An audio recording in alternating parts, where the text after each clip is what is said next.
Good morning Hariom મિત્રો. ધોરણ 12 કોમર્સના નવા વર્ષના વર્ગો આપણે શરૂ કરવા જઈ રહ્યા છીએ.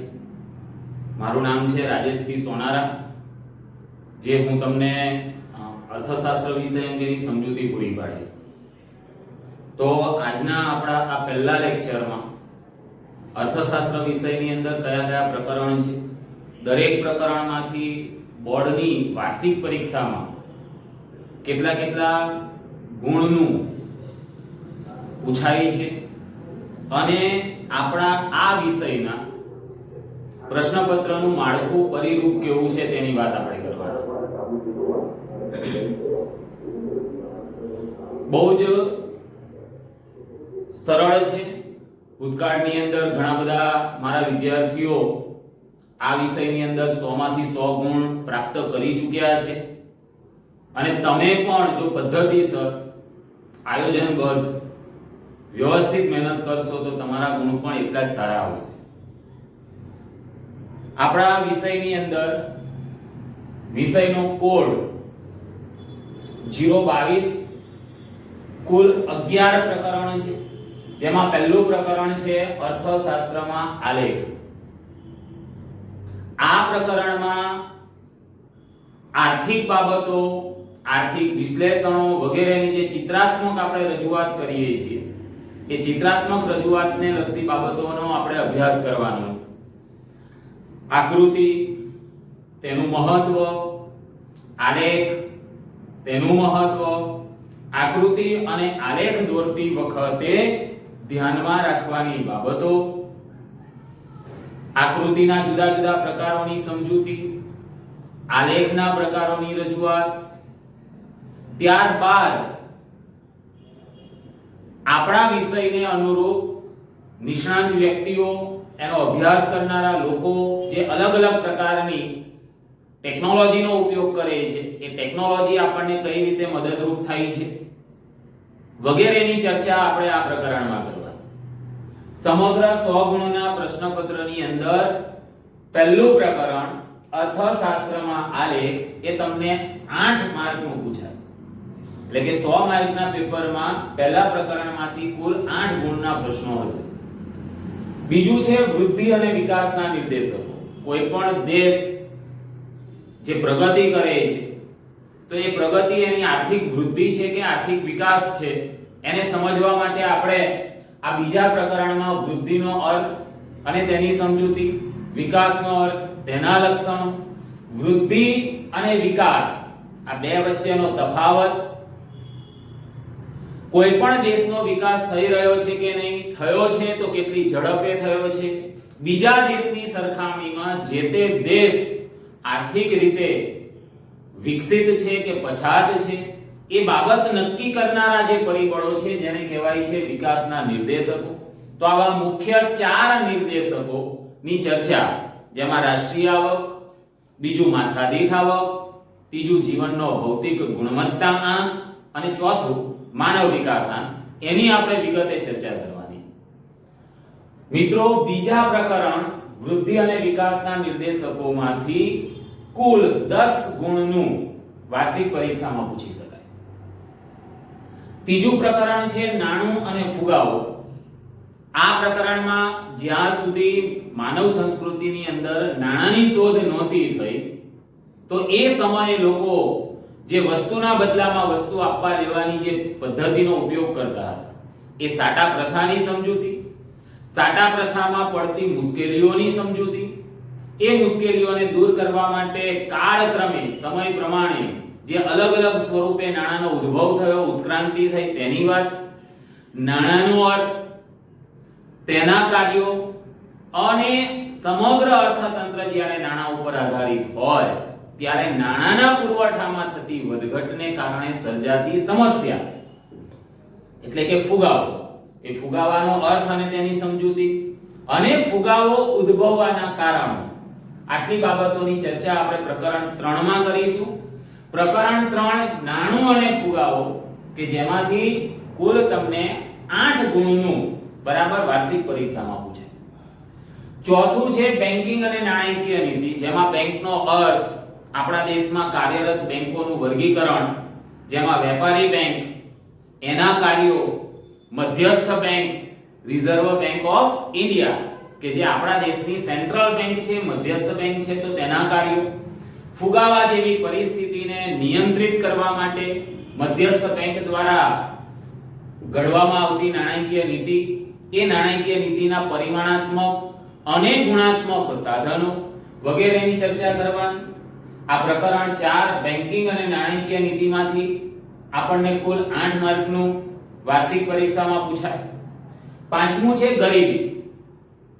ગરીબી અંગેના જુદા જુદા અભિગમ, જેમાં પરંપરાગત અભિગમ જેને આવક અભિગમ કહેવાય એની સમજૂતી, આધુનિક અભિગમ કે જેને બિન આવક અભિગમ કહેવાય એની સમજૂતી, ગરીબીનું સ્વરૂપ જેમાં નિરપેક્ષ ગરીબી અને સાપેક્ષ ગરીબી, નિરપેક્ષ ગરીબીને નક્કી કરવા માટે ગરીબી રેખાનું નિર્ધારણ, આ ઉપરાંત આપણા દેશમાં નિરપેક્ષ ગરીબીનું પ્રમાણ કેટલું છે તેની સંખ્યાત્મક માહિતી, વ્યક્તિ ગરીબ છે કે નહીં, દેશમાં ગરીબી વધુ છે કે ઓછી છે એ નક્કી કરવા વાળા પરિબળો જેને કહેવાય ગરીબીના નિર્દેશક, તો એ નિર્દેશકોની ચર્ચા, દેશમાં ગરીબી વધવાના કારણો અને દેશમાં જે કંઈ પણ ગરીબીની સમસ્યા છે એને હળવી કરવાના, એ ગરીબીની જે પરિસ્થિતિ છે એને સામાન્ય બનાવવી, ગરીબોની સંખ્યામાં એના પ્રમાણમાં ઘટાડો કરવો, એના માટેના જે કંઈ પણ ઉપાયો છે એ ઉપાયો આપણે આ પાંચમા પ્રકરણમાં ભણવાના. પાંચમા પ્રકરણ ગરીબીમાંથી કુલ 10 માર્કનું તમને બોર્ડની પરીક્ષામાં પૂછાય. ત્યાર પછી દેશની બીજી સમસ્યા બેરોજગારી, બેરોજગારી નક્કી કરવા માટેના માપદંડ, બેરોજગારીના જુદા જુદા પ્રકારો, બેરોજગારીના કારણો, બેરોજગારીને હળવી કરવા માટેના ઉપાય અને આપણા દેશમાં બેરોજગાર વ્યક્તિઓને રોજગારી પૂરી પાડવા માટે સરકાર દ્વારા જે કંઈ પણ કાર્યક્રમો અમલમાં મૂક્યા છે એ કાર્યક્રમોની આપણે વિગતે ચર્ચા કરવાની. આ પ્રકરણ એટલે કે છઠ્ઠા પ્રકરણ બેરોજગારીમાંથી પણ તમને 10 માર્કનું પૂછાય. સાતમું પ્રકરણ આપણી ત્રીજી મહત્વની સમસ્યા વસ્તી વિશેની છે. બરાબર, દેશમાં જે કંઈ પણ વસ્તી વિસ્ફોટ થયો છે એ અંગેની આંકડાકીય માહિતી અને સમજૂતી, એ ઉપરાંત વસ્તીના વલણો, જેમાં વસ્તીનું કદ, વસ્તી વૃદ્ધિ દર, સ્ત્રી અને પુરુષ વસ્તીની ટકાવારી, દેશની કુલ વસ્તીમાં જાતિ પ્રમાણ એટલે કે દર 1000 પુરુષોએ સ્ત્રીઓનું પ્રમાણ કેટલું છે તે, વયજૂથ અનુસાર વસ્તીની વહેંચણી કે ભાઈ બાળકો કેટલા છે, કામ કરી શકે તેવા યુવાનો કેટલા છે, વૃદ્ધ વ્યક્તિઓ કેટલા છે એની માહિતી, તેમજ દેશની કુલ વસ્તીમાંથી કેટલા ટકા વસ્તી ગામડામાં છે અને કેટલા ટકા વસ્તી શહેરમાં છે એને લગતી આંકડાકીય માહિતી તેમજ આકૃતિ કે આલેખ સ્વરૂપની રજૂઆતની આપણે ચર્ચા કરવાની. આપણા દેશમાં જે વસ્તી વિસ્ફોટની સમસ્યા જોવા મળે છે તો એ સમસ્યા શા માટે છે એના જે બે મહત્વના કારણ છે કે દેશમાં જન્મદર ઊંચો છે, મૃત્યુદર ઝડપથી ઘટીને નીચો આવી ગયો છે, તો આ ઊંચા જન્મદર માટેના કારણો અને મૃત્યુદર ઘટવા માટેના જે કારણો છે તેની સમજૂતી, અને છેલ્લે આ વસ્તી વિસ્ફોટની સમસ્યાને નિયંત્રિત કરવા માટે એટલે કે વસ્તીને નિયંત્રિત કરવા માટે આપણા દેશમાં જે કંઈ પણ વસ્તી નીતિ ઘડવામાં આવે એમાં જે ઉપાયો સૂચવવામાં આવ્યા છે એ ઉપાયોની ચર્ચા આપણે આમાં કરવાની.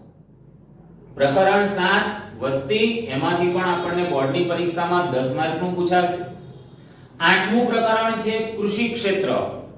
દેશમાં સૌથી મોટું, સૌથી વધુ લોકોને રોજગારી પૂરી પાડતું ક્ષેત્ર કૃષિ ક્ષેત્ર, જેનું આપણા દેશના અર્થતંત્રમાં મહત્વ, આયોજન કાળ દરમિયાન આઝાદી પછી કૃષિ ક્ષેત્રની પરિસ્થિતિમાં જે કંઈ પણ પરિવર્તન આવ્યા છે તે, કૃષિ ક્ષેત્રમાં જોવા મળતી જે સૌથી મહત્વની સમસ્યા નીચી ખેત ઉત્પાદકતાની, તો એના માટેના કારણો, આપણે એ ખેત ઉત્પાદકતા વધારવા માટે જે કંઈ પણ સુધારા કર્યા છે તો એ સુધારા અંગેના પગલાઓ, અને દેશમાં કૃષિ ક્ષેત્ર લોકોની જરૂરિયાતને પૂરી પાડી શકે, એટલું ઊંચું ઉત્પાદન પ્રાપ્ત કરી શકે એ માટે આપણે જે આધુનિક ખેતીનો કાર્યક્રમ સ્વીકાર્યો એના જુદા જુદા પાસાઓ, જેમાં ખાસ હરિયાળી ક્રાંતિ, પાકની ફેરબદલી, પાક સંરક્ષણ, અને કૃષિ સંશોધન એની ચર્ચા આપણે આ 8મા પ્રકરણમાં કરવાની. પ્રકરણ 8 કૃષિ ક્ષેત્રમાંથી પણ આપણને બોર્ડની પરીક્ષામાં 10 માર્કનું પૂછાશે. ત્યાર પછી છે વિદેશ વ્યાપાર. દુનિયાનો દરેક દેશ પોતાના દેશના નાગરિકોની જરૂરિયાતોને સંતોષવા, અર્થતંત્રમાં ઉપલબ્ધ જે કંઈ પણ સંસાધનો હોય, ઉત્પાદનના સાધનો હોય, એનો શ્રેષ્ઠતમ ઉપયોગ કરવા માટે, ખૂટતા સાધનો મેળવવા માટે વિદેશ વ્યાપાર કરે જ છે.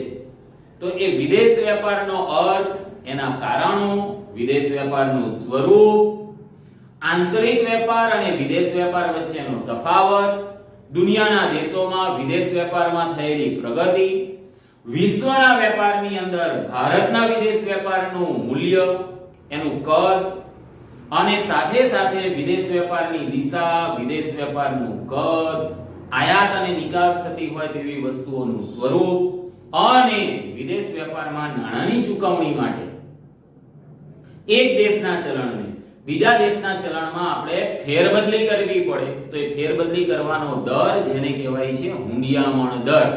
તો એ અંગેની ચર્ચા આપણે વિદેશ વેપારમાં કરીશું. પ્રકરણ 9 વિદેશ વેપારમાંથી તમને બોર્ડની પરીક્ષામાં 8 માર્કનું પૂછાય. 10મું ઉદ્યોગ ક્ષેત્ર, દેશના ઝડપી વિકાસ માટે, દેશના લોકોની ગરીબીને દૂર કરવા માટે, બેરોજગારી દૂર કરવા માટે, રોજગારીની તકો ઊભી કરવા, આર્થિક અને સામાજિક રીતે સમતોલ વિકાસ હાંસલ કરવા, ખૂબ અગત્યના એવા ઉદ્યોગ ક્ષેત્રની ચર્ચા આપણે પ્રકરણ 10 માં કરીશું.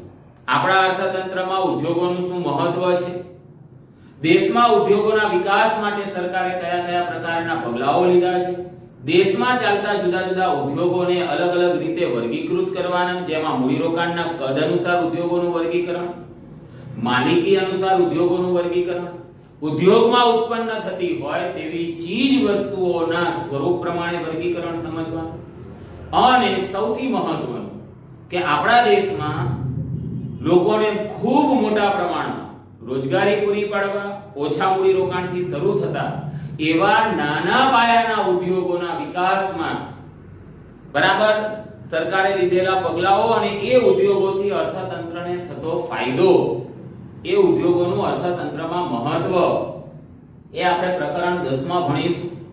બરાબર. પ્રકરણ 10 ઉદ્યોગ ક્ષેત્રમાંથી બોર્ડની પરીક્ષામાં 8 માર્કનું પૂછાશે. અને પ્રકરણ 11 ભારતીય અર્થતંત્રના નૂતન પ્રશ્નો, આર્થિક વિકાસને કારણે દેશની અંદર જે નવી પરિસ્થિતિઓ ઊભી થઈ, ખાસ કરીને જેમ જેમ વિકાસ થાય તેમ તેમ ગ્રામીણ વસ્તીનું શહેરોમાં સ્થળાંતર થાય, તો એ સ્થળાંતરના અર્થ, પ્રકાર, કારણ, અસરો ભણવાની, એ સ્થળાંતરને કારણે શહેરમાં વસ્તી વધે, શહેરોનો વિસ્તાર વધે, તો એ જે આખી શહેરીકરણની પ્રક્રિયા છે, એ શહેરીકરણની પ્રક્રિયા, એના ફાયદા એટલે કે મહત્વ, એના ગેરફાયદા, તેમજ શહેરીકરણની સમસ્યાઓ જે છે એ સમસ્યાઓને હળવી કરવા માટે સરકારે લીધેલા પગલાઓ, આટલી મહત્વની ચર્ચા આપણે 11મા પ્રકરણમાં કરવાની. સાથે સાથે આર્થિક વિકાસને કારણે દેશની અંદર શિક્ષણ, આરોગ્ય, રેલવે, પેટ્રોલિયમ, વીજળી વગેરે જેવી માળખાકીય સવલતોની પ્રગતિ કેવી છે, એમાં હજુ શું ઉણપ છે, ખામી છે, એમાં કયા કયા પડકારો છે વગેરેની ચર્ચા આપણે 11મા પ્રકરણમાં કરીશું. આમ 11મા પ્રકરણ ભારતીય અર્થતંત્રના નૂતન પ્રશ્નો, જેમાંથી તમને બોર્ડની પરીક્ષામાં 10 ગણનું પૂછાય. તો આ આપણો અભ્યાસક્રમ છે. પ્રશ્નપત્રનું માળખું જોઈ લઈએ તો સેક્શન A, આપેલા વિકલ્પમાંથી યોગ્ય વિકલ્પ પસંદ કરીને લખવાનું. બરાબર. નવી જે કંઈ પણ પ્રશ્નપત્રની સ્ટાઇલ આવી છે, પરિરૂપ આવ્યું છે, એ પ્રમાણે આવા 15 પ્રશ્નો હશે, દરેકનો 1 ગુણ હશે. બરાબર. 15 માર્ક્સ. 1-2 વાક્યમાં જવાબ લખો, એ પણ 1 માર્કના 1 એવા 15 સવાલો પૂછાશે. બરાબર. 15. ટૂંકમાં જવાબ લખો, દરેકના 2 ગુણ. ટોટલ તમને 16 પ્રશ્નો પૂછાશે, પણ આ 16 માંથી તમને આવડતા એવા 12 પ્રશ્નોના તમારે જવાબ લખવાના. 12 પ્રશ્નો, દરેકના 2 ગુણ, એમ કરીને 24 ગુણનું તમારું સેક્શન C થશે. મુદ્દાસર જવાબ, જેમાં તમારે દરેક પ્રશ્નના 3 ગુણ હોય એવા પ્રશ્નો તમને પૂછાશે. બરાબર, આવા કુલ 10 પ્રશ્નો તમને પૂછાય. એ 10 માંથી તમારે કોઈ પણ 7 લખવાના, દરેકના 3 એમ કરીને 21 ગુણનો તમારો સેક્શન ડી થશે. અને વિસ્તૃત જવાબ લખો કે જે દરેકના 5 ગુણ છે, બરાબર, એવા તમને 7 પ્રશ્નો પૂછાશે. આ 7 માંથી તમારે કોઈ પણ 5 પ્રશ્ન લખવાના છે, દરેકના 5 ગુણ એમ કરીને 25 ગુણનો તમારો સેક્શન ઈ. મિત્રો, આ સેક્શન ઈ માં જે છેલ્લો પ્રશ્ન હશે 63, આ પ્રશ્ન નંબર 63 તમને આંકડાકીય માહિતી આપી હશે અને એ માહિતી ઉપરથી તમારે ગ્રાફ પેપરમાં, બરાબર, સ્તંભ આકૃતિ, વૃત્તાંશ આકૃતિ, સામાયિક શ્રેણીની આકૃતિ, પાસ પાસેની સ્તંભ આકૃતિ, તમને જે કંઈ પણ પૂછવામાં આવ્યું છે એ આકૃતિ દોરી, એ આકૃતિ અને આંકડાકીય માહિતીનું વિશ્લેષણ કરતા 5 થી 7 મુદ્દાની સમજૂતી તમારે એમાં લખવાની આવશે. બરાબર, એટલે એક પ્રશ્ન ફરજિયાતપણે આંકડાઓ ઉપરથી આલેખીય આકૃતિ દોરીને તેનું વિશ્લેષણ કરવાનું હશે. મિત્રો, 11 પ્રકરણો છે. તમે જો ટેક્સ્ટબુક જોશો, બરાબર, તો એ ટેક્સ્ટબુક ની અંદર કુલ 148 પેજ છે.